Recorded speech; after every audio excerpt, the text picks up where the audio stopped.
Voilà, donc il y a un envoyé spécial qui date de 2017. Molly, 15 ans, pom-pom girl, le visage de l'Amérique prospère. Avec ses copines, elle se prépare à vivre une nouvelle expérience. Qui va au stage de pauvreté ce week-end? La classe de seconde, levez la main. Vous êtes stressé? Oui, je suis super stressée. Pourquoi? Parce que j'ai jamais été SDF. On dirait elles vont faire un voyage de classe en Europe. Et elles sont en mode, oh là là, j'ai jamais été en Europe, je vais découvrir, oh là là, etc. Oui, en effet, En effet, tu n'as jamais été SDF. C'est probablement bien pour ça qu'ils font des stages parce que je pense que quelqu'un qui a vécu dans la rue vous regardant bizarre en fait, présentement. Ça vous viendrait à l'idée, vous, de faire un stage pour apprendre à être pauvre?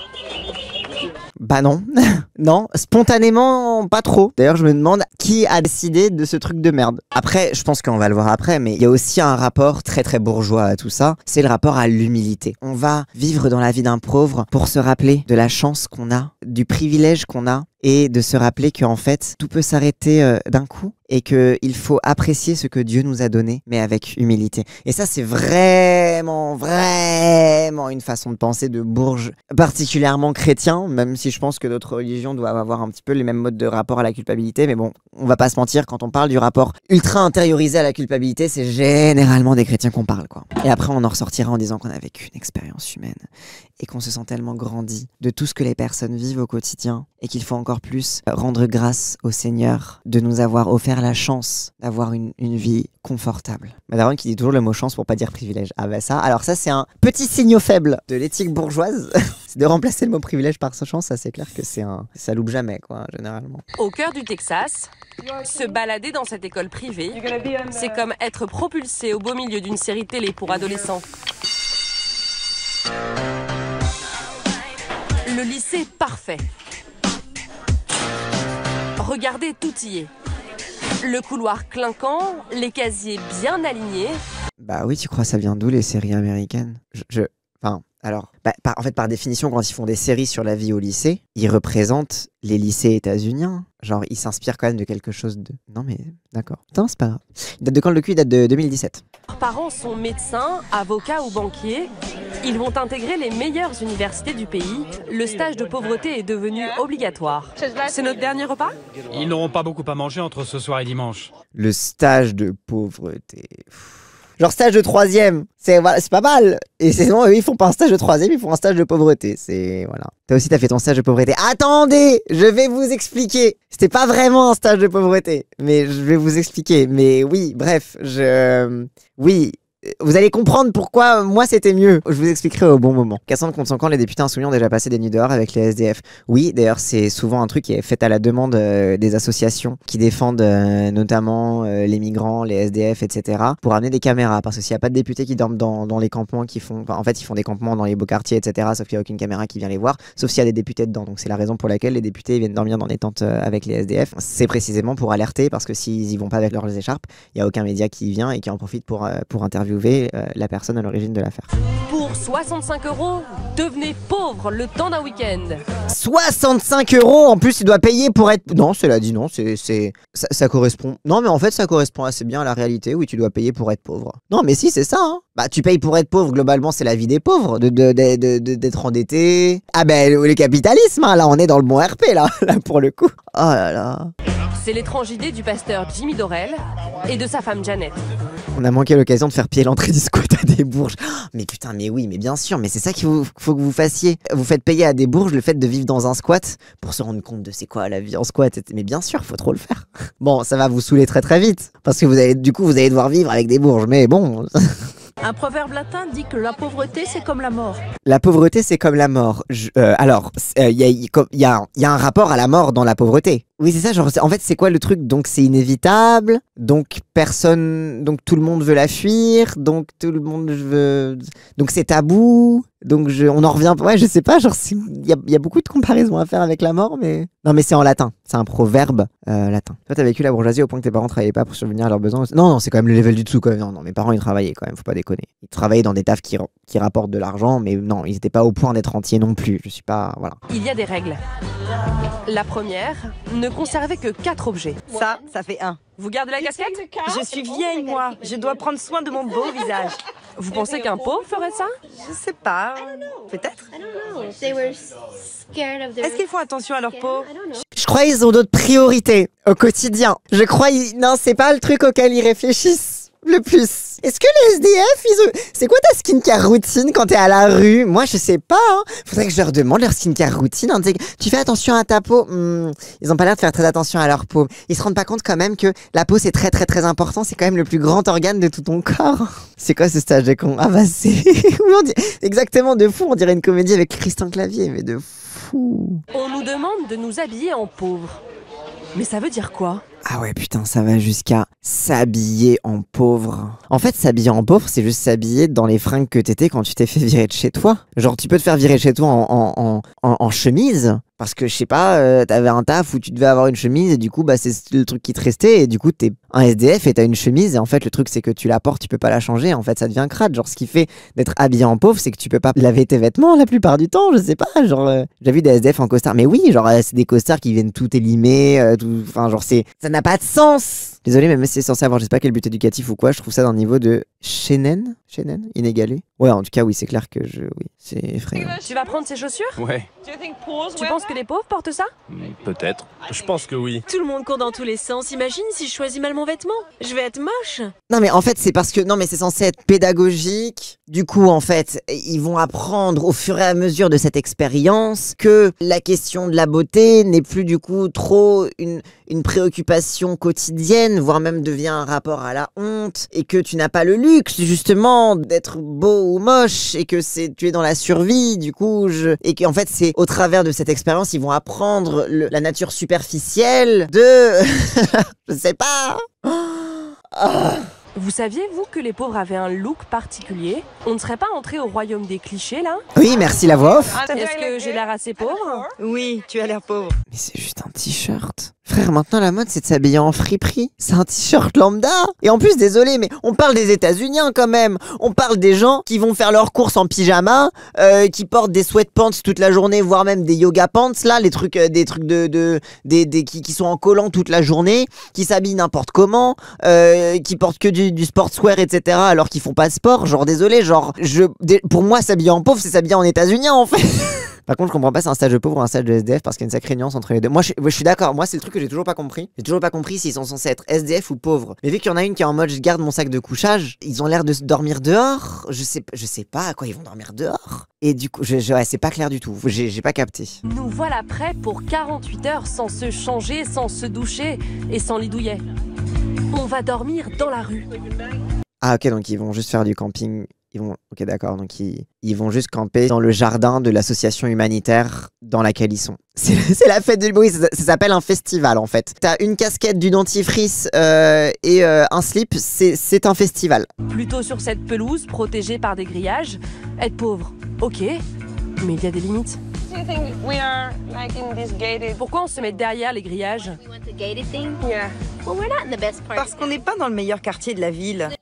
Parce qu'il y a des pauvres tout autour, du coup on voudrait pas se faire voler. Bah oui, dans notre RP pauvre, ce serait dommage d'être dans un quartier pauvre avec des...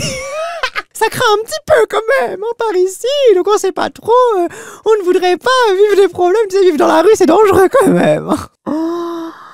Très RP pauvre de se faire piquer des trucs par défaut. Bah ouais, vous voulez pas aller jusqu'au bout de l'expérience. Une pauvre, c'est de ne pas être en sécurité aussi. En fait, c'est ça, c'est que genre, tu es privé de tout, et particulièrement du droit le plus fondamental à la sécurité. Donc bien évidemment que, genre bref, c'est n'importe quoi. Vous pensez que cela ressemble à ça, la nuit d'un sans-abri? Est-ce qu'ils auraient des sacs de couchage? On est toujours privilégiés en fait, même quand on essaye de ne plus l'être. Ah, vous pourriez vraiment essayer de ne plus l'être, mais bon là le RP il serait un petit peu plus vénère quoi. Chut, tout le monde s'est endormi. Et franchement, on se sent un peu bête à faire du camping sur un carré de pelouse. Attends, mais t'imagines les voisins? Parce qu'en plus c'est une asso qui a l'air de faire ça régulièrement, donc t'imagines les voisins tous les ans, ils voient les gosses du collège d'à côté qui dorment dans la pelouse de l'asso, ils sont ah oui ils font leur RP pauvre là.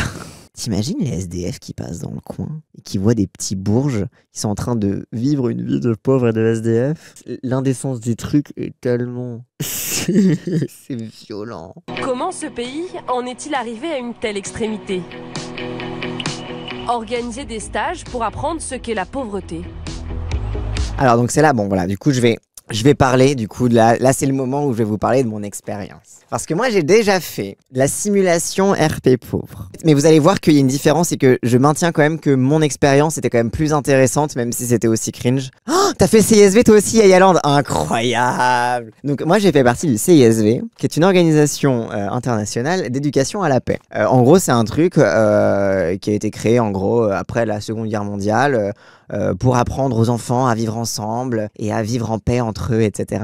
Je dis pauvre et du riche, c'est ça le souvenir. Ah oui, mais justement, en gros, quand le documentaire il a dit que les générations précédentes avaient gardé un bon souvenir de leur RP pauvre, j'ai tout de suite compris que c'était pas le jeu des riches et des pauvres. Parce qu'en gros, donc voilà, en gros, t'es dans un camp un peu comme, enfin, c'est une colonie de vacances, hein, concrètement, internationale. Donc en fait, il y a plusieurs délégations qui viennent d'un petit peu de partout dans le monde. T'as la bourgeoisie un petit peu du monde entier qui envoie ses enfants dans des colonies de vacances internationales pour faire de l'éducation à la paix. Il y a des jeux, enfin, c'est censé être des trucs ludiques, éducatifs, etc. Et toute ta journée, en fait, est organisée autour de jeux qui sont censés, en fait, tous se finir par un débrief et qui sont en fait des jeux qui te poussent à réfléchir à des trucs, notamment le développement durable, la justice, les droits de l'homme, blabla, des trucs comme ça, etc. Et en gros, il y a un principe éducatif qui, au fur et à mesure du camp, en fait, il y a de plus en plus de confiance qui se construit entre les participants. Et du coup, les jeux peuvent se transformer en des jeux un petit peu plus profonds, un petit peu plus vénères, on va dire. Et notamment, c'est ce qu'on appelle les jeux de simulation, les simulation games, qui arrivent généralement vers la fin du camp, quand il y a suffisamment de confiance qui est construite, etc.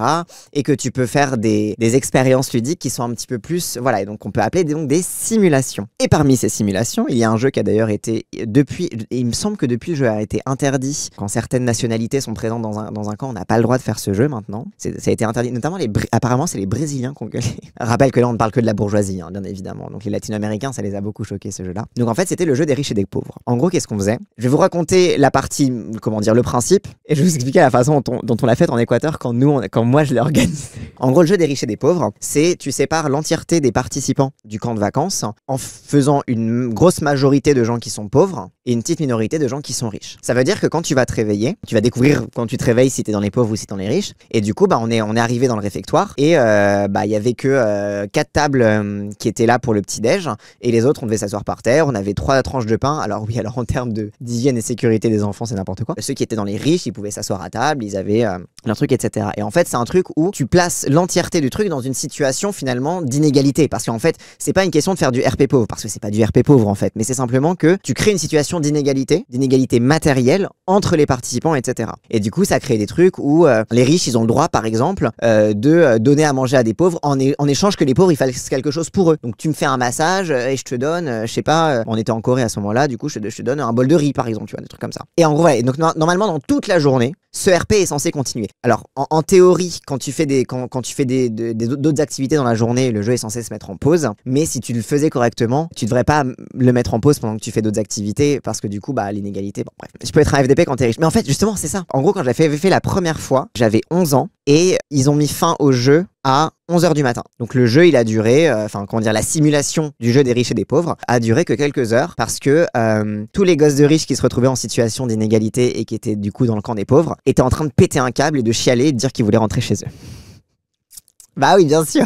Enfin, c'est logique, genre bref. Et après, tu fais un débriefing. Et après, généralement, le débriefing, il est très chargé émotionnellement. Parce que du coup, t'as quand même des gens qui sont en mode ouais, mais c'est quand même la vie quotidienne autour de vous. Genre, le sentiment d'injustice que vous ressentez parce que oui, c'est trop injuste, etc.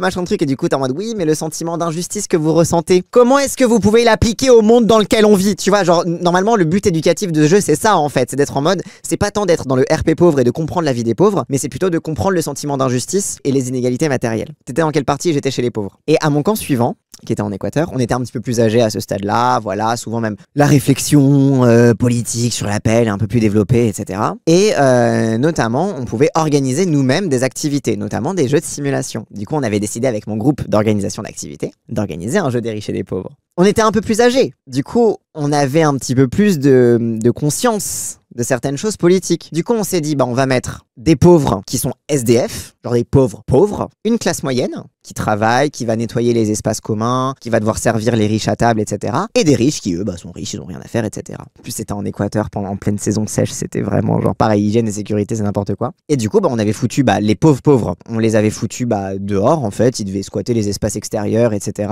Et ils devaient pas sortir d'un certain espace, et s'ils sortaient de cet espace, les organisateurs de l'activité qui devenaient du coup les policiers et les mettaient en prison. Oui, on a simulé la répression carcérale des pauvres. Oui, vous allez faire quoi? Oui, le système carcéral, l'industrie carcérale états-unienne était représentée dans notre simulation des riches et des pauvres. La classe moyenne, du coup, ils devaient nettoyer, etc. Ils avaient un petit peu plus, mais ils devaient quand même servir les riches, donc ils devaient manger après les riches, etc. Et les riches, ils étaient tranquilles. Et à la fin, c'est la classe moyenne qui a fait la révolution. Parce qu'en fait, généralement, ce genre de jeu, ça dure pas toute la journée. Les gens, ils craquent, ou alors ils décident de se révolter, ou alors, comment dire, ce jeu-là, il dure jamais toute la journée. Nous, ça s'est arrêté vers 14h quand la classe moyenne a commencé à faire la révolution et qu'on s'est dit, bon, ok, d'accord, on met fin à la simulation, c'est bon, c'est fini, etc. Tu sais comment la révolution? Bah, ils couraient partout, ils bordélisaient tout, ils allaient libérer les pauvres de prison. Désolé. Non mais parce qu'en gros, donc c'est un camp de jeunes, mais en fait il y a des adultes qui encadrent, et notamment il y a un adulte par délégation. Et en gros l'adulte qui était dans notre groupe d'organisation de l'activité, il était suédois ou norvégien, je sais plus. Et lui dans son lycée, ils avaient justement fait la version hardcore du jeu, justement. Ils avaient vraiment fait la version avec la prison, le truc comme ça, etc. Donc bref, l'activité en soi est cringe. Genre l'activité en soi, t'es un peu en mode bizarre quoi, mais en vrai il y a une qualité éducative, je trouve, particulièrement pour des gosses, parce que rappelle que les gens qui vont au CISV, désolé s'il y a des gens du CISV qui regardent, hein, mais c'est des gosses de riches. Genre, désolé, à quel moment t'as la thune de payer à ton gosse de 11 ans un billet d'avion pour aller en Corée du Sud, pour aller faire un mois d'activité éducative. Et genre particulièrement, on était en Équateur, la délégation équatorienne, genre parce qu'en gros, tu sais, quand t'arrives, tu loges chez l'habitant avant d'aller sur le lieu du camp, etc. Pour un petit peu découvrir la culture, les trucs comme ça. Mais genre en Équateur, bah on était dans des immenses communautés closes avec avec des villas, mais hollywoodiennes, avec du marbre, des dorures, des machins, etc. Des espèces d'œuvres d'art, je sais pas combien ça coûtait, etc. Avec des gardes à l'extérieur des portes. Et quand tu sortais, genre même le mur d'enceinte extérieure était même pas peint. Genre le mur d'enceinte intérieur il était peint et le mur extérieur c'était pas peint quoi, ils s'en battent les couilles quoi. Et quand t'étais en bagnole et que t'allais jusque dans ces quartiers là, tu croisais plein de quartiers, mais vraiment de prolos, tu croisais des bidonvilles sur toute la route avant d'y aller, tu vois. Ce qui était fascinant c'est qu'au moment du débrief, à un moment genre je crois que c'était une gamine justement équatorienne ou péruvienne, je sais plus, qui était en mode non mais après moi au petit-déj j'ai donné un petit peu de mon petit-déj à une telle, donc voilà il faut de la solidarité et de l'entraide, etc. Et en fait moi dites-moi cette activité, ça, comment dire, j'étais déjà un petit peu radicalisé, j'étais un petit peu gauchiste, on va pas se mentir, mais cette activité ça m'a vraiment radicalisé de voir la réaction des gens et surtout la façon dont les riches ouin-ouintaient, genre vraiment en fait les pires ouin-ouinteurs pendant le débrief de l'activité, c'était ceux qui étaient les riches, parce qu'ils se sentaient coupables et ils disaient non mais vous comprenez, moi au petit-déj, moi j'ai donné un petit peu de mon petit-déj à une telle, alors du coup il faut de la solidarité et de l'entraide. Et là à ce moment j'ai pété un câble, j'étais en mode mais attends, mais j'ai vu les maisons dans lesquelles vous vivez, toi quand tu prends ton petit-déj le matin, tu sors de chez toi, tu passes les Miradors et tu vas filer à bouffer aux gens qui habitent dans le bidonville en face. Bah non en fait. Du coup bref, mon origine story de gauchiste globalement ça a été de vivre avec des bourgeois qui voulaient essayer de comprendre quelque chose au droit humain. Mais plutôt que faire une immersion pauvre,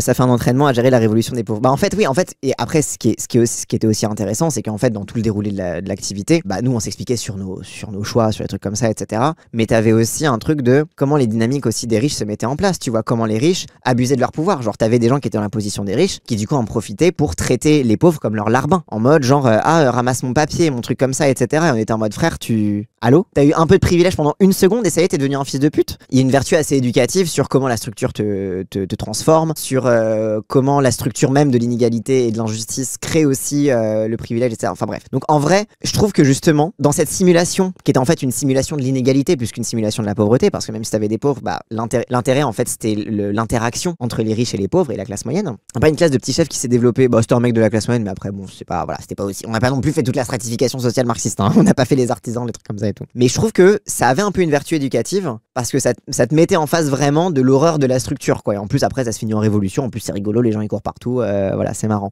Mais t'avais quand même des gens qui en sont sortis, ils étaient un petit peu traumatisés, et moi je pense qu'il y a des gens après, j'étais en mode, vas-y, je peux juste plus leur parler en fait. Mon expérience de la fin de ce camp a été du coup horrible, parce que du coup j'étais en mode, non mais enfin, ça a été vraiment, ça a accéléré ma radicalisation, j'étais en mode, putain, qu'est-ce que je fous là, quoi. Donc voilà, donc ça c'est ma petite histoire de moi qui ai fait du RP pauvre quand j'étais gosse dans un truc d'éducation pour les riches. Et c'est pour ça que ça me fait beaucoup penser penser à ce documentaire qu'on est en train de regarder. Mais la différence justement, c'est que, encore une fois, tu vois là, ils apprennent pas grand-chose sur l'inégalité. À part se dire, oh là là, c'est vrai que même quand on essaye d'être pauvre, on est un peu privilégié.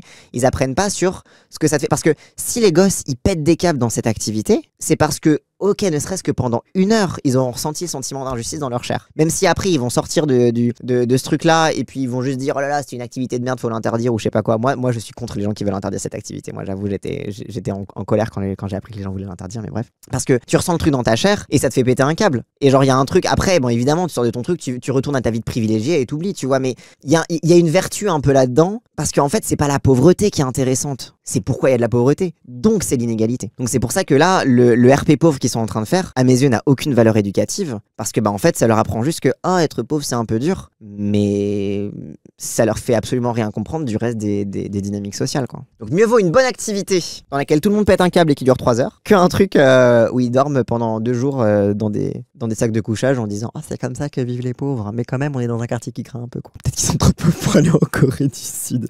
Après, les États-Unis, hein, je te jure. Moi, j'avais un truc aussi, désolé, genre, en fait, moi, ça m'a radicalisé contre les bourgeois du monde entier. C'est que, genre, tu vas dans ce genre de truc, t'as des gosses de bourgeois du monde entier qui sont dans le même camp que toi, et tu te rends compte à quel point c'est des assistés. Ils savaient pas tenir un balai. Particulièrement les latino-américains. Ils ont tous des bonnes à la maison qui font le ménage pour eux, etc.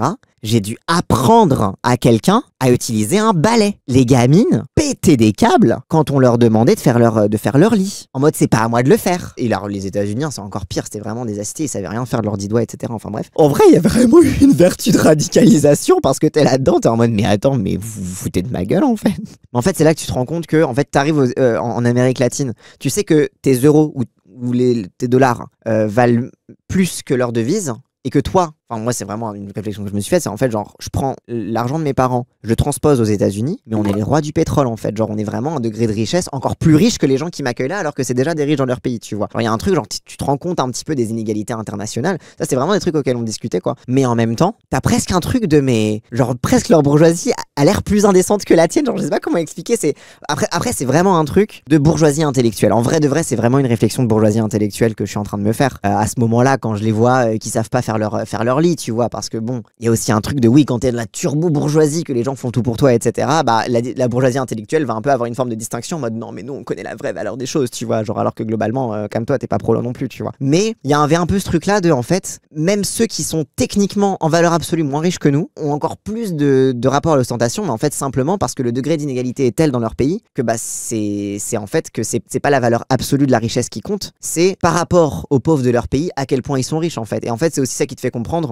très très vite comment les questions d'inégalité se répercutent dans un pays au niveau international. Ouais, enfin c'est ça, tous les trucs de toute la valeur relative, etc. quoi. Et voilà, tout ça pour dire que donc j'ai une petite expérience de RP pauvre, mais en fait mine de rien, je trouve que mon RP pauvre il était plus il était mieux foutu, il était au moins plus pédago que juste dormir dans la pelouse, quoi. Toi, RP pauvre était plus bourgeois. Oui, c'est vrai. Moi, mon RP pauvre à moi, il était beaucoup plus finement analysé vis-à-vis des réalités politiques. Je n'avais qu'11 ans. Mais je comprenais déjà que la question de la pauvreté était avant tout une affaire, finalement, de contraste et de privilèges relatifs. Voilà. Contrairement à ces États-Unis en bas du front, qui se contentent de faire du camping. On est bien loin du rêve américain. Le pays de la réussite rapide, de l'argent facile.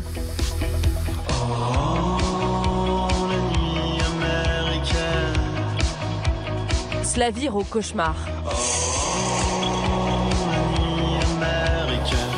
L'Amérique découvre que son rêve est en carton. Stylé la musique. Bidon. Oui, dites ça à tous ceux qui... Genre, ils découvrent que le rêve américain est un rêve en carton. T'es en mode, alors il y en a encore beaucoup qui ont toujours pas découvert. Je sais pas vous, mais... Le fossé se creuse de plus en plus entre les riches et les pauvres. En 1965, un patron gagnait en moyenne 20 fois plus qu'un salarié. 34 fois plus en 1980 et 300 fois plus en 2014. Après, ce qui est fascinant, c'est qu'à chaque fois, ils disent « Oh là là, vraiment, il y a des inégalités qui ont explosé. » Mais Mélenchon, quand même, il crie un peu trop fort. C'est vraiment, c'est frustrant. Après, genre, les trucs en... Franchement, ils sont amusés avec les trucs en carton, les petits trucs qui tombent. Franchement, ils sont amusants, envoyé spécial. Ça se voit qu'on était en 2017 et que Macron n'avait pas encore coupé les budgets de l'investigation et des formats longs dans le service public. Flint, dans le Michigan, cette Amérique aux traits tirés. Déjà, on voit qu'elle est européenne parce qu'elle marche dans la rue au lieu de prendre une voiture. Des kilomètres de maisons abandonnées.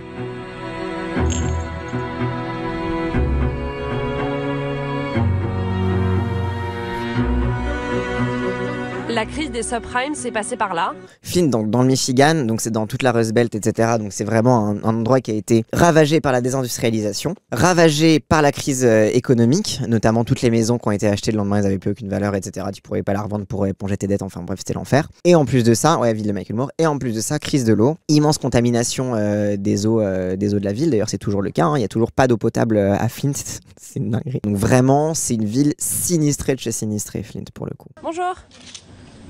Vous habitez dans cette rue? Ouais. Depuis combien de temps?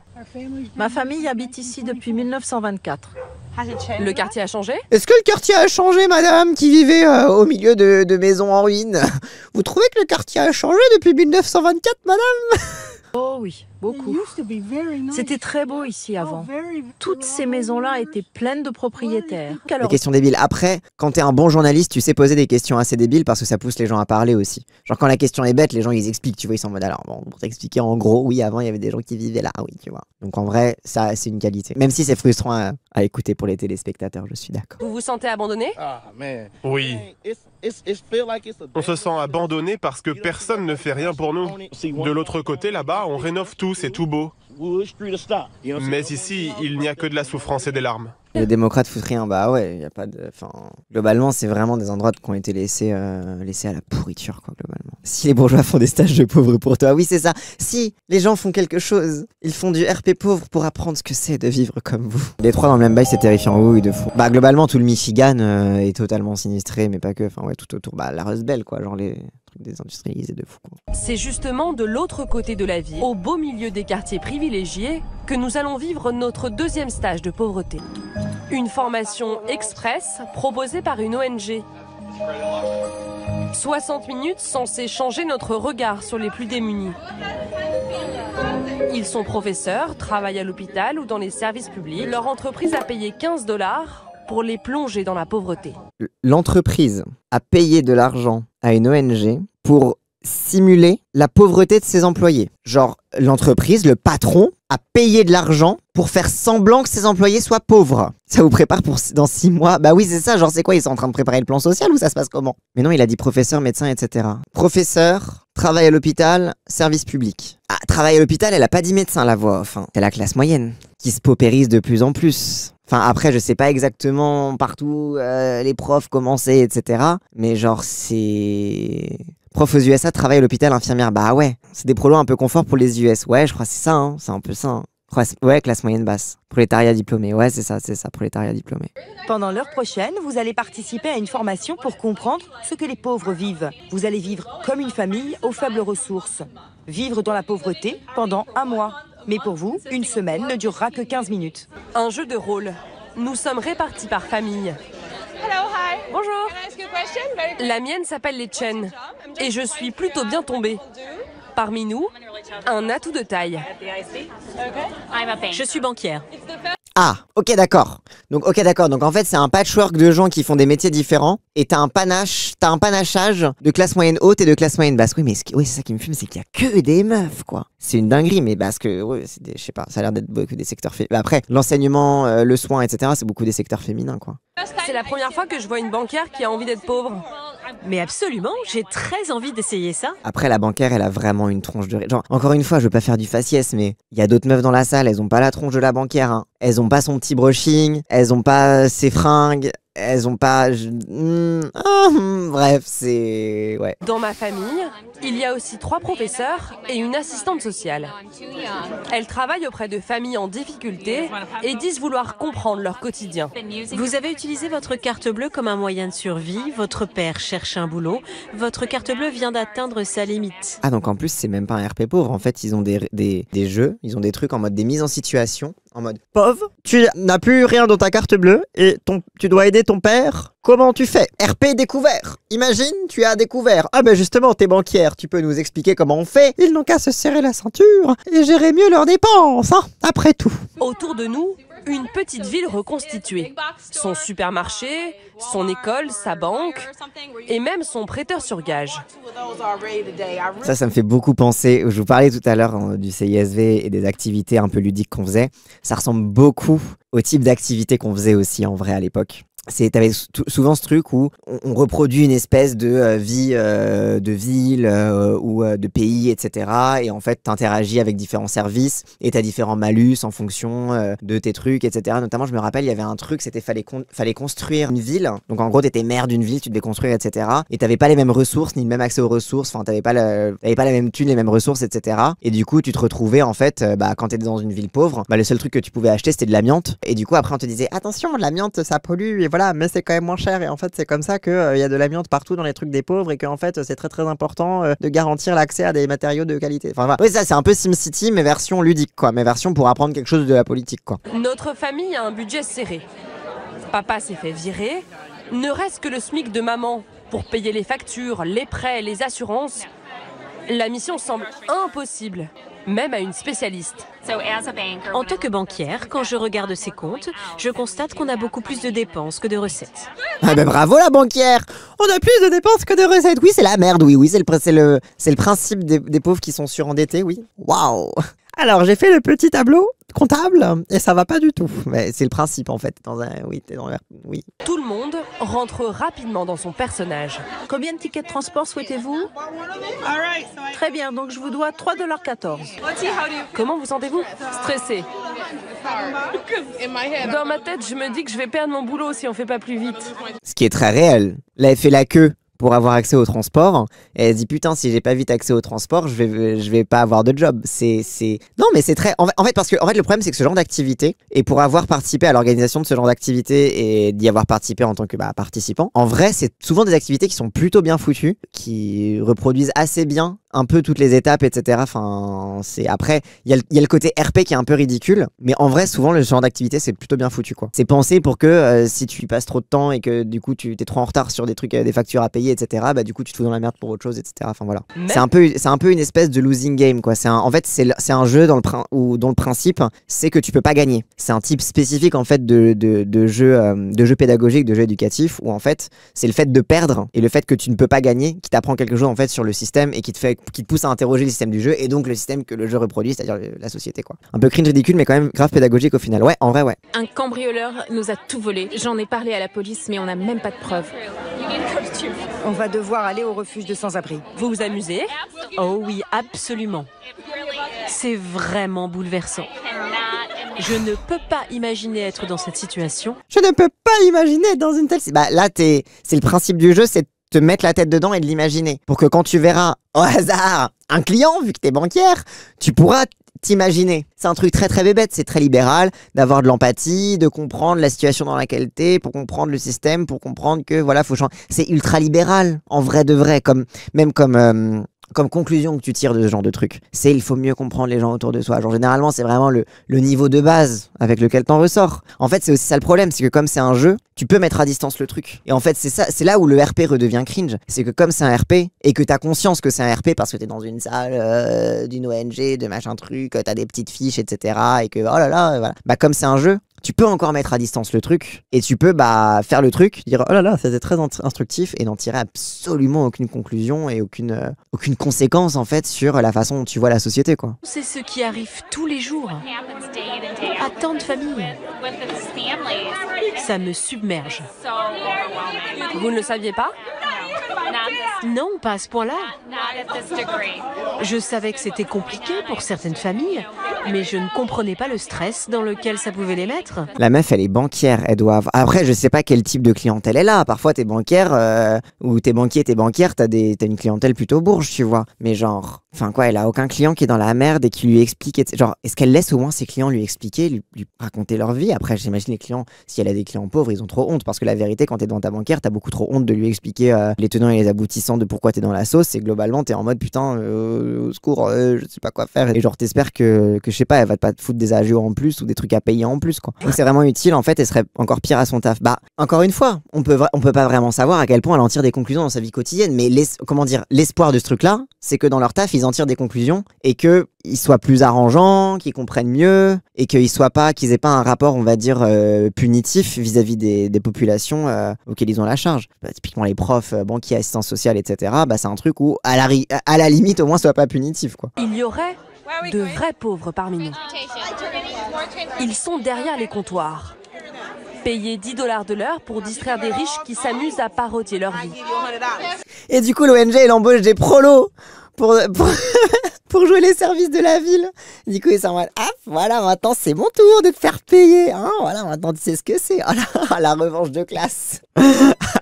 Dans la vie, la vraie, Latasha est chômeuse. Aujourd'hui, elle a un job à durée très déterminée. Prêteuse sur gage, le temps du jeu. La pauvreté, pour vous, c'est le quotidien. Pour eux, ce n'est qu'une heure. Vous en dites quoi? Ça fait du bien. Ça fait du bien. C'est intéressant parce que je comprends enfin ce que les gens de ce côté du comptoir ressentent. Je me rends compte que je suis là pour faire du business et eux, ils voudraient que je leur prête plus. Mais moi, il faut que je m'y retrouve. Et du coup, c'est en mode, ah, mais du coup, je comprends les riches, en fait, c'est que du business. Donc, en fait, ils ont raison, je ne vais pas me révolter, je ne vais pas faire la révolution. C'est pour ça que je vous disais qu'en vrai de vrai, ce genre de jeu, ça reste très, très, très libéral. Et qu'en fait, c'est basé sur avoir de l'empathie, en tirer des conclusions, sur comment les gens vivent et se rendre compte de choses, etc. Mais ce genre de jeu a une vertu pédagogique, mais souvent qui va pas plus loin de la prise de conscience. À moins que ça te full gauchise, etc. Mais souvent, il y a un truc où la structure même du jeu donne difficilement les moyens de l'interroger, on va dire. Toute la limite des RP, quel qu'il soit, tu peux jamais vraiment aller à fond dans le truc. Bah oui, de fond. Déjà, d'une, ça remplace jamais l'expérience. Et de deux, ça remplace jamais aussi la politisation concrète, en fait. Ça fait bizarre de traiter la pauvreté comme un jeu, sincèrement. C'est pour ça que je me mets dedans à fond. Parce qu'au moins, si cela les amuse de jouer les pauvres, qu'ils sachent un peu ce que c'est. Ah, voilà, lui, il est un peu en mode, bon, on va leur faire le truc à la dure, quoi. Hein? Je vais pas prendre des pincettes avec eux, quoi. Genre, c'est un peu crade, quoi. Cela vous dérange? Est-ce que ça me dérange? Mais moi, ce qui me dérange, c'est qu'il existe des gens si déconnectés de la réalité qu'ils aient besoin de ça. Ah, voilà. Lui, il a une conscience de classe, voilà. Et vous pensez que c'est utile? Est-ce que ça peut les aider? Peut-être un peu, je sais pas trop. Parce qu'ici, c'est pas la réalité. Les participants ne le prennent même pas au sérieux. Est-ce que je me sens humilié? Oui, un peu, ouais. L'idée même qu'il existe un tel stage, c'est humiliant pour moi. Un stage indécent? Pas pour Chanel, l'organisatrice. En pleine séance de photos-souvenirs. Le prolo, il dit « Ah, bah c'est un peu indécent ». Et l'organisatrice « Non, c'est pas indécent, pas du tout ». Le prolo, il dit « Bah, c'est quand même un peu humiliant, quoi, de devoir faire un RP à des riches. Non, c'est pas du tout humiliant, qu'est-ce que vous voulez dire? Ça a une vertu pédagogique qui leur permettra après d'être de meilleures personnes au travail, voyons. Et puis c'est leur patron qui a payé, hein, après tout. Hein. Parce que rappelle que c'est leur patron qui a payé pour les envoyer là-dedans. Il y a un autre rapport de classe qui se joue dans le fait que cette classe moyenne, parce qu'on dit des riches depuis tout à l'heure, c'est la classe moyenne. Hein. Il y a un autre rapport de force dans le fait que c'est le patron de ces gens-là, donc le mec qui exploite leur plus-value et leur force de travail, qui les a envoyés là-dedans pour leur dire « Ah, comme ça, vous allez voir ce que c'est que d'être pauvre. » Donc il y a aussi un truc là-dedans. Voilà, encore une fois, le système du jeu peut difficilement être questionné. Normalement, un bon losing game, entre guillemets, c'est que tu finisses par interroger la structure du jeu et la pertinence du jeu. En fait, normalement, quand tu as réussi ton coup, au moment du débriefing de l'activité, les gens disent « Ce jeu, c'est de la merde, ce système, c'est de la merde, et pourquoi on devrait avoir à faire ça ?» et que tu pètes les murs, quoi. Patron qui brandit la menace de la pauvreté comme technique de management, c'est terrifiant. En vrai, c'est le fait que ce soit les patrons qui payent ça, c'est vraiment le truc le plus effrayant. Du coup, c'est des prolos même s'ils sont pas pauvres. Bah ouais, en fait, c'est ça.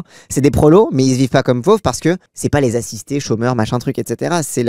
Ils sont dans... Ah bah tiens, ce que Félicien Faury qualifie de conscience triangulaire. Dans son étude sociologique sur les électeurs RN de la région PACA, il parle d'une conscience triangulaire où ces électeurs donc de classe moyenne qui votent RN ont une conscience d'eux-mêmes, donc le nous, donc c'est ceux qui sont entre 1300 et 1900 qui ont le survote Le Pen, etc. En rappelant que le survote Mélenchon, il est à moins de 900 €, etc. Par mois. Et en gros, donc la conscience triangulaire, c'est qu'en fait, ils ont conscience des plus riches, même si en réalité, les plus riches, ils sont dans un rapport d'adversité à eux, mais ils sont aussi dans un rapport d'adversité aux plus pauvres. C'est-à-dire qu'ils ont une double pression, et ce qui fait que le vote RN utilise cette conscience triangulaire pour la diriger, particulièrement sur les assistés, etc. Et en fait, c'est là où l'affect sort le plus, parce que c'est là aussi où ces gens-là ont le plus de levier, ont le plus sentiment de pouvoir faire quelque chose contre les assistés, etc. parce que c'est plus à leur niveau. Là où les riches, on peut pas les questionner. Et puis il y a tout un vernis aussi idéologique par-dessus ça, où il y a une valorisation du petit patron qui a réussi, qui machin truc. Et donc en fait, l'idéologie de valorisation finalement de la réussite économique, et non pas de la richesse, hein, mais de la réussite économique, c'est comme ça qu'ils voient la richesse, permet du coup de concentrer finalement les affects de dégoût, de rancœur, etc. sur justement, voilà, et donc d'utiliser cette conscience triangulaire en la redirigeant vers le bas. Voilà, les fameux assistés. Petite, extrême droite, la résistible ascension de l'Institut La Boétie aux éditions Amsterdam, bien évidemment.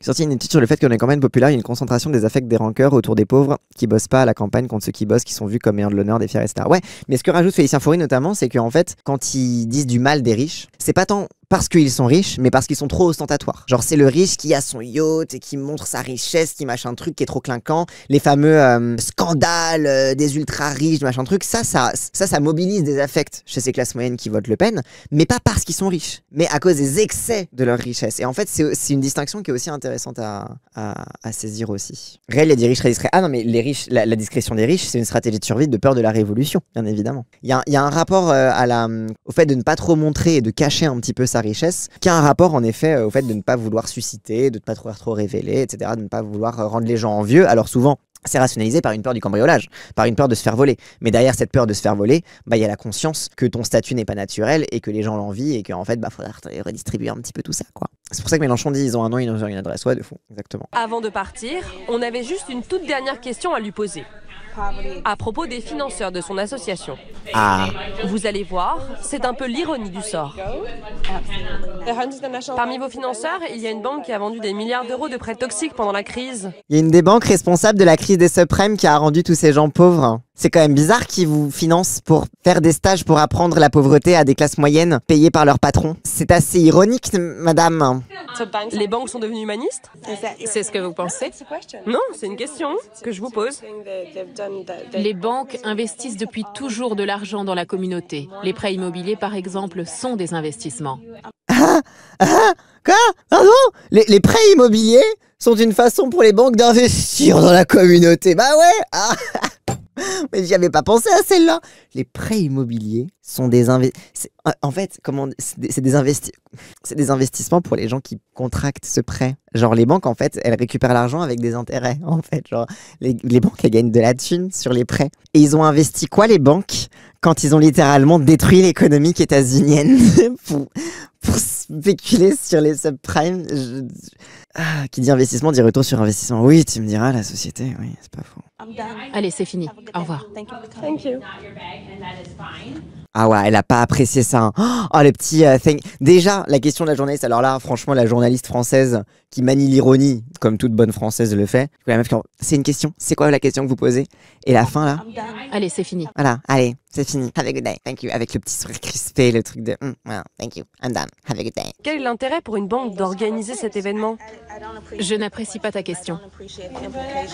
Je n'aime pas les questions sur nos financeurs. Oh, t'aimes pas les questions sur vos financeurs? Mais pourquoi ça? Qu'est-ce qui te gêne autant quand on te pose des questions sur qui te finance et sur pourquoi des banques qui sont responsables de la crise des subprimes te financent?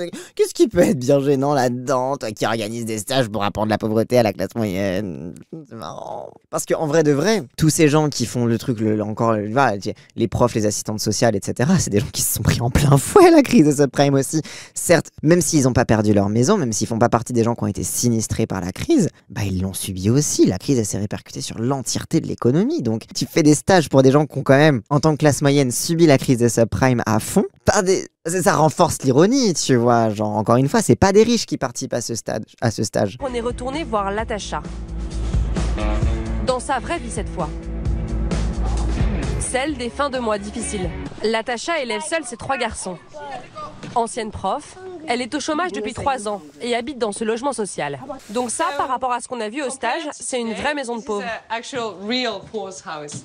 Oui, après avoir payé toutes mes factures au début du mois, je galère pendant toute cette période. Donc en ce moment, c'est dur. Oui, vraiment beaucoup. Surtout aujourd'hui, parce que les organisateurs du stage, pour que tu saches, ils payaient les volontaires comme moi pour jouer le rôle des commerçants. On devait toucher $30. Et certains pensaient qu'on allait être payé aujourd'hui. C'était mon cas. En fait, on va devoir attendre encore 1 mois. Donc même les gens qui organisent le RP pauvre, ils payent avec 1 mois de retard. Pour 30 putains de balles. pour 30 balles, pour 30 $. Ils sont pas foutus de lâcher un petit 30 $, un petit chèque, un petit truc, même en cash, etc. Non, non, non. C'est un mois plus tard. Ah, il y a tellement tout là-dedans. Même l'orga, c'est un losing game. Mais parce que le capitalisme, c'est un losing game. Sauf que c'est une orga capitaliste, donc ils sont incapables de... Bref. Qu'est-ce que cela dit d'une société quand être pauvre, cela devient un jeu pour les riches? C'est une société qui ne prend plus soin de l'humain, qui ne cherche plus le progrès social. Une société individualiste, obsédée par la performance. Trop basé, hein. Américain voit ce docu, il se dit c'est communiste. Ah mais je pense que quand la meuf de l'orga, elle a entendu la question de la journaliste française, elle a dû se dire putain ça y est, c'est les Français communistes, c'est le socialisme chez eux avec François Hollande. Hein. Rappelle que parfois t'avais des ricains, ils demandaient sincèrement aux Français oh, ça fait quoi de vivre sous le socialisme? Tu vois, genre ils le regardaient avec un air horrifié. Moi je crois que c'était mon daron quand il était, parce qu'il a fait des études aux États-Unis ou un truc comme ça. Et genre, sur son campus, genre il me racontait genre que les États-Unis, ils le regardaient en mode alors le socialisme, c'est pas trop dur, vous avez des pénuries, etc. Genre, c'était à l'époque de Mitterrand, je crois. Et genre, c'est vraiment, ils étaient flippés de Mitterrand en mode oh là là, vraiment, le socialisme, c'est le communisme. Enfin, c'est voilà quoi. Alors que certains luttent pour sortir de la misère, au Texas, les lycéens poursuivent leur initiation à la vie de SDF. Leur initiation à la vie de SDF. Non mais franchement. Ah ça y est, on est revenu sur le goofy du goofy là. Ouais, j'ai survécu. Marus, t'as dormi dehors. T'as dormi dans un sac de couchage, sur une pelouse, dans un endroit fermé, sécurisé. Au menu du petit-déj, chips et soda. Bah c'est pas un petit-déj américain normal ça? Pardon? Vous mangez toujours des chips le matin aux États-Unis? Non, non. C'est en tout cas une idée bien ancrée dans la tête de Janet. Ah donc ils sont en mode les pauvres, ils mangent des chips au petit-déj. Et des... Waouh. Ils mangent par terre des chips. Et c'est ça la vie des pauvres.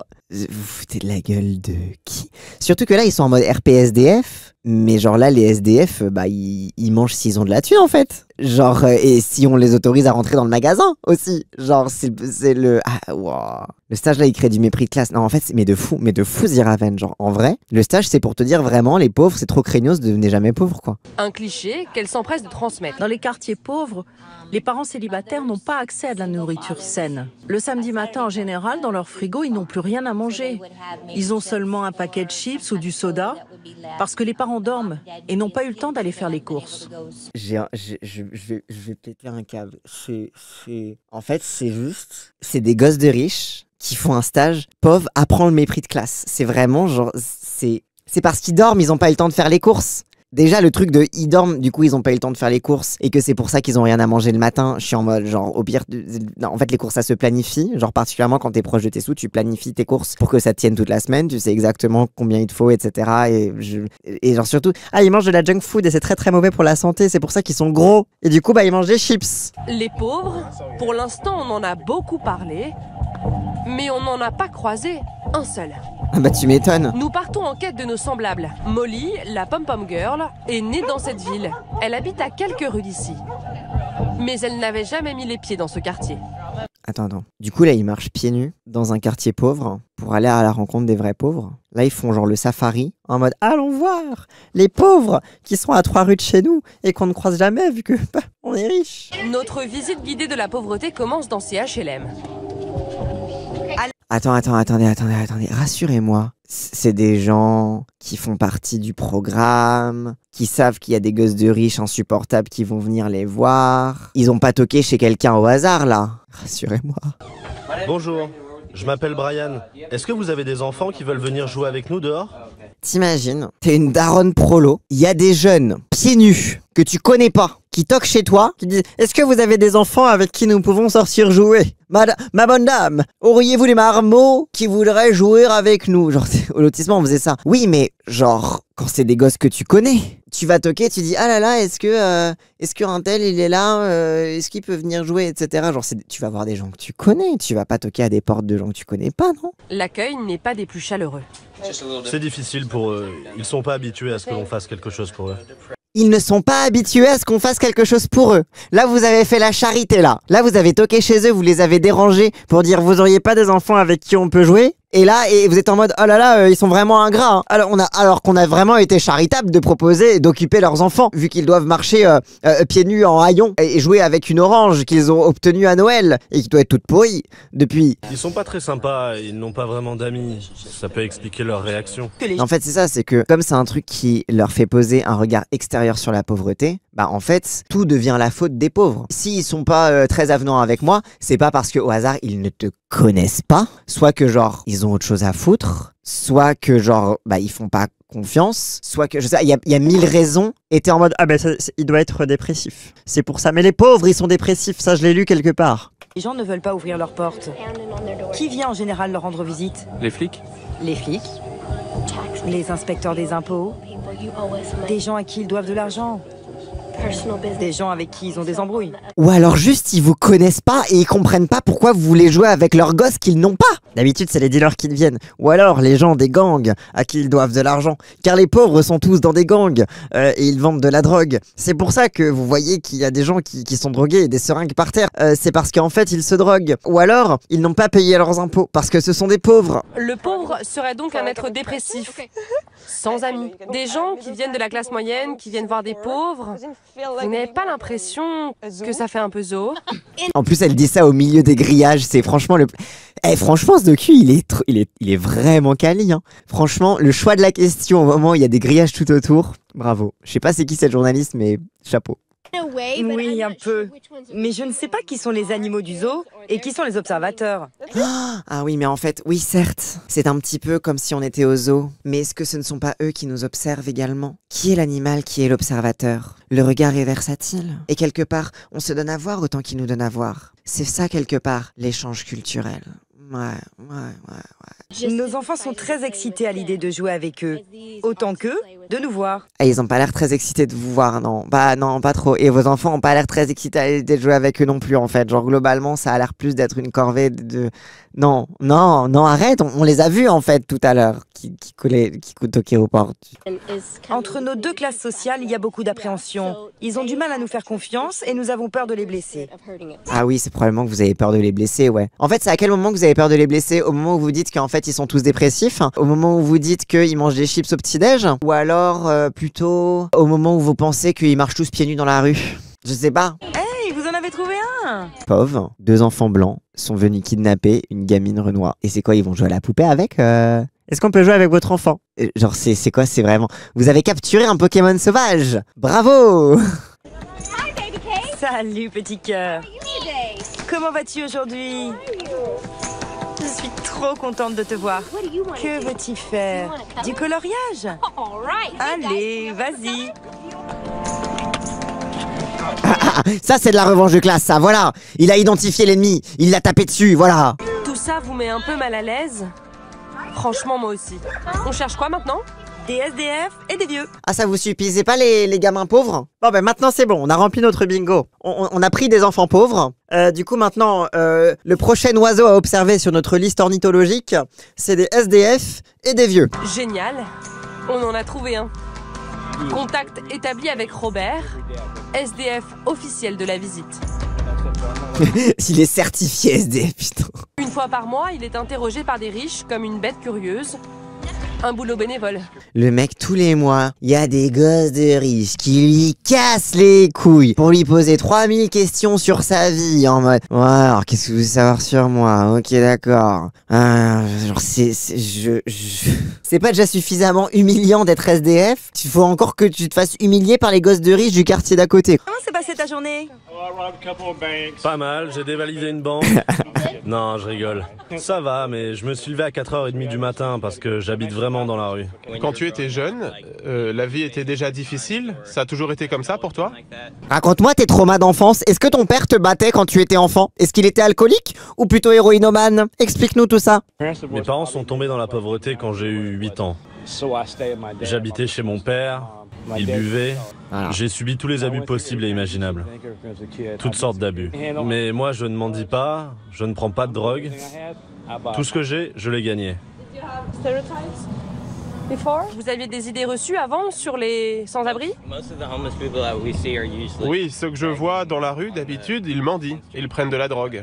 Mais tu m'étonnes qu'ils prennent de la drogue avec des abrutis comme toi qui leur marchent à côté en les méprisant. Genre putain, mais encore heureux qu'ils prennent de la drogue, comment ils font pour survivre avec des gosses de riches à la con comme toi qui viennent leur poser des questions de merde sur est-ce que leurs parents ils étaient pauvres aussi. Oui, en plus ils voient le SDF méritocrate qui ne se drogue pas, attention hein. Bah oui, il y a des SDF qui mendient et qui prennent de la drogue. Et alors? C'est pas bien. Moi j'ai appris qu'il fallait dire non à la drogue, même si je rêve secrètement de fumer un joint en soirée et pécho des meufs et boire de l'alcool parce que c'est trop cool. Quand on pense aux SDF, on se dit souvent que ce sont des gens qui ont fait des mauvais choix dans leur vie. Et en fait, là, je découvre que ce n'est pas toujours le cas. Vous ne valez pas mieux que moi parce que vous avez une maison, parce que vous allez à la fac. Ça ne fait pas de vous de meilleures personnes. Merci mec d'avoir pris le temps de parler avec nous. C'est vraiment sympa. Je vous enverrai la facture. Ça les fait rire parce qu'ils savent très très bien que ça, ils vont pas payer rien du tout. T'imagines te payer? Mais non. Ah, qu'est-ce qu'il est drôle ce pauvre. Comme quoi parfois ils sont drôles les SDF hein.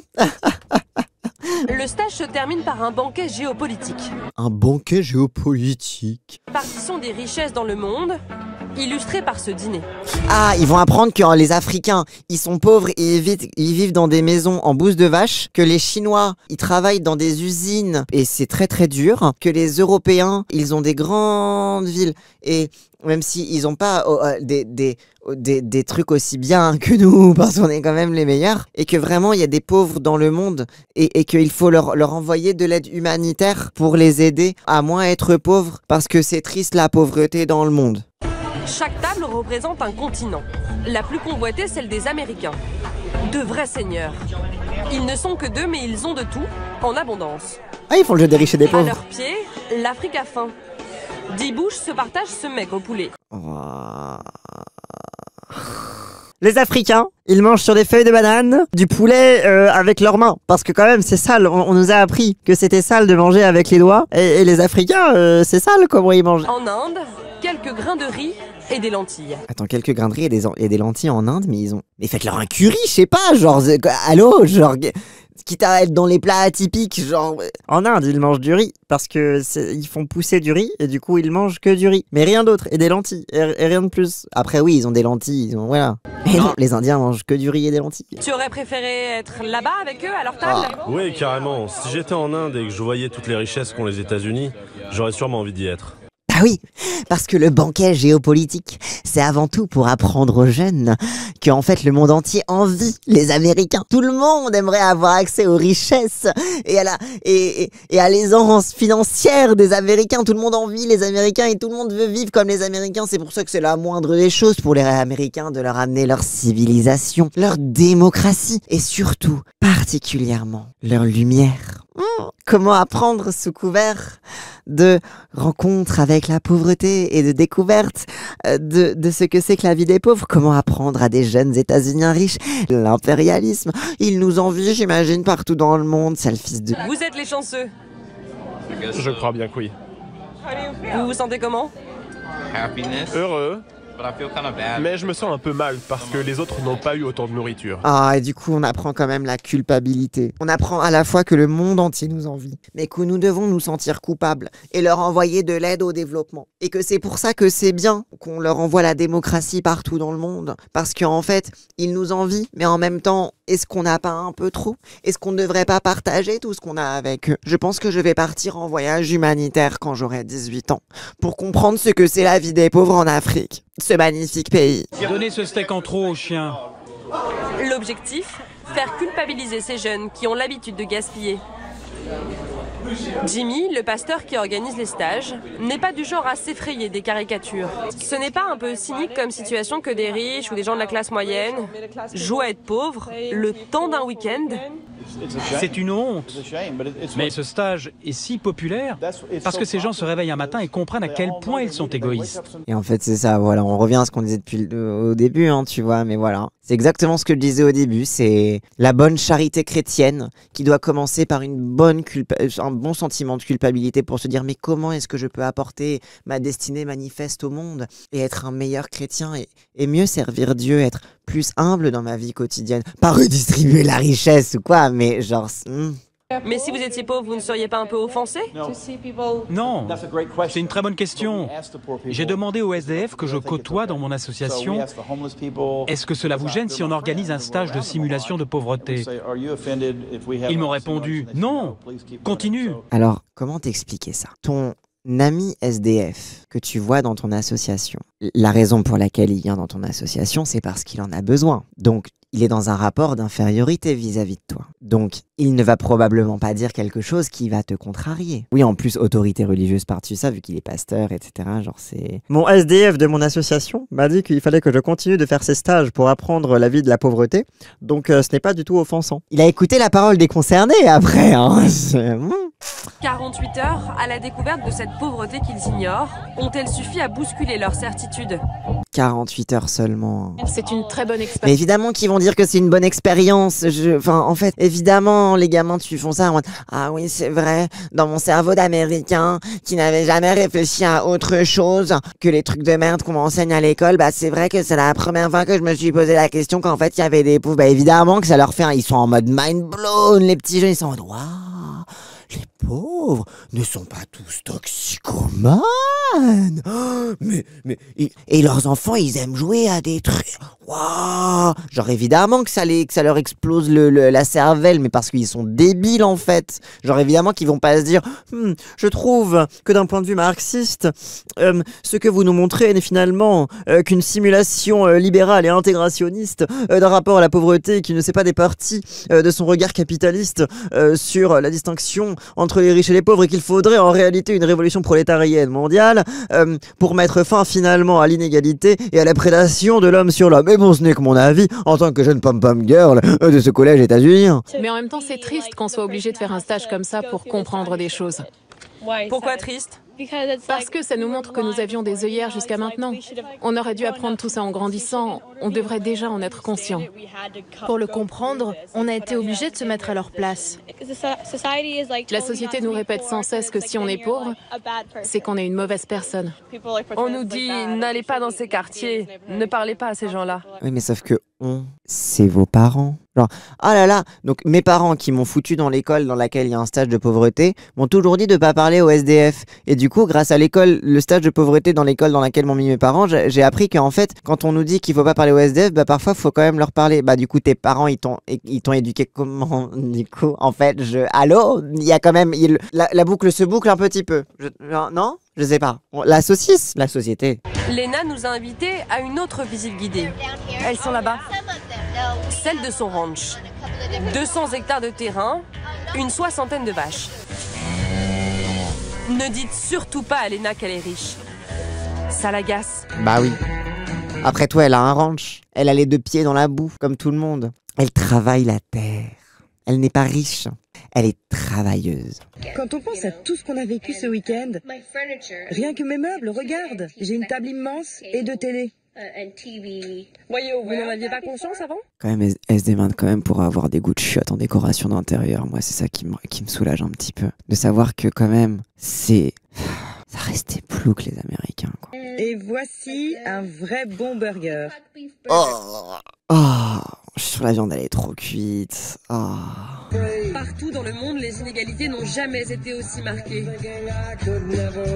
En France, 9 millions de personnes vivent sous le seuil de pauvreté. Et bah, conclusion de ce documentaire. Ah oui, les commentaires, pardon. On avait dit regarder les commentaires. Pardon. Être pauvre, c'est aussi la solitude. Je vois pas comment ces personnes peuvent comprendre le fait d'être pauvre s'ils sont entourés de personnes réelles. Ça va se demander si le font exprès aussi, ils sont vraiment cons. Ces riches américains sont tellement ridicules et contradictoires. Si t'as de l'argent, tu peux l'économiser tout en étant les pauvres, mais préfèrent dépenser leur argent pour se mettre dans la peau d'un pauvre. Ok, avis humanitaire. Après, si t'as de l'argent, au lieu de l'économiser, tu peux aussi genre le redistribuer au travers de l'impôt universel et bref. Il parle pauvre comme si c'était une espèce animale qui vient juste de découvrir. Tout ça vous met un peu mal à l'aise? Complètement, je suis profondément choqué. Au lieu de leur faire une visite aux zoos, ils devraient les envoyer des associations. C'est un autre type de visite aux zoos, le fait envoyer des gosses aider les associations parce que généralement ils savent pas faire grand chose de leurs 10 doigts. Ils verraient la pauvreté, mais surtout les humains derrière la pauvreté. Oui. Documentaire le plus malsain que j'ai vu. Genre sur certains documentaires, on peut être choqué ou triste ou énervé. Là, j'ai juste eu mal à le regarder en entier tellement c'est dégueulasse. Oui, c'est réel. C'est réel. Bravo à la journaliste pour son travail et le calme qu'elle a su garder. Oh là là. Avis ONG, bah ouais, avis un petit peu charité, quoi. C'est difficile pour eux, ils ne sont pas habitués à ce qu'on fasse quelque chose pour eux. Mais lol, quoi, je n'en crois pas mes oreilles. Alors comme ça, ces jeunes gosses des classes aisées pensent qu'ils font quelque chose pour aider les pauvres en faisant de grotesques parodies de leur triste vie réelle. Merci. Oui, Philomena. Merci. Merci, Philomena. On dirait qu'être pauvre est un choix de vie que celui-là vraiment désiré. Oui, réel. Il y a tout, quoi. La journaliste a dû se marrer. Se dire dans sa tête, mais ils sont cons. Le mépris français pour ce document a confiance dans ce pays de fou, Guruknak. Mais après, on va pas se mentir. Le fait que ce soit un documentaire sur les États-Unis est beaucoup lié au fait que le documentaire ait autant de recul dessus et le regarde avec autant de mépris. C'est facile de regarder les États-Unis en mode oh là là, ils sont tellement exotiques. Oh là là, c'est bizarre, les banques qui ont causé la crise des subprimes, elles investissent dans une association qui fait des stages de pauvreté. Ah ouais? Et les banques françaises qui sont sauvées par l'État, tu veux savoir ce qu'elles font maintenant? Ou pas? Tu veux qu'on te dise? Tu sais, il y a un peu un truc de bon, oui, d'accord, oui, le côté exotique, oui. Déjà que la classe sociale dite pauvre est assez exclue, l'utiliser tel un zoo pour éduquer des gens est complètement obscène. Oui, globalement, tous les commentaires trouvent que c'est ultra obscène, quoi. Et que globalement, c'est... Enfin, voilà, quoi. Après, c'est le ton du documentaire aussi, vous me direz. Hein. Enfin bref, ça rappelle les bourgeois qui jouent au jeu des riches et des pauvres pour des colos de riches bizarres. Oh ça va, hein. Vous avez eu une histoire exclusive de ma vie de bourgeois. Je vous ai partagé mon expérience de la bourgeoisie en tant que bourgeois. Mon rôle est aussi de vous éduquer sur les réalités de la bourgeoisie et sur concrètement finalement comment fonctionne la bourgeoisie car moi de l'intérieur je l'ai vu. Ok, Juan Branco. Exactement, je suis votre Juan Branco. Hop, et avant de partir, n'hésitez pas, si cette vidéo vous a plu, à liker, commenter, partager. Comme d'habitude, ça aide à faire tourner l'algorithme. Et si vous voulez me soutenir financièrement, n'hésitez pas à cliquer sur le lien Stream Elements qu'il y a dans la description de cette vidéo. Allez, cette fois, je vous laisse.